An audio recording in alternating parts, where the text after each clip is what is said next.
अस्सलाम वालेकुम, मैं हूं जनरल प्रैक्टिशनर डॉक्टर अहमद और आज मैं आपको बताऊंगा मैदे में गैस का ज़्यादा बनना या पेट का फूल जाना। इसमें सबसे जो पहली सबब है इंडाइजेशन, यानी कि खुराक सही तरीके से हज़म नहीं हो रही होती।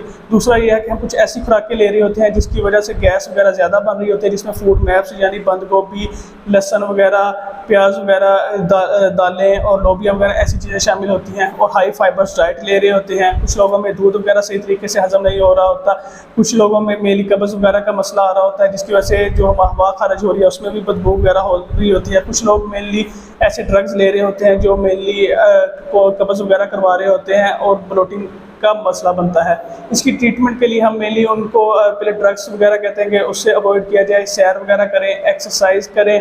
और इसमें जो हम ड्रग्स वगैरह इस्तेमाल करने की कोई ज़रूरत नहीं होती। इसमें आप मेनली प्रोबायोटिक्स यूज़ कर सकते हैं।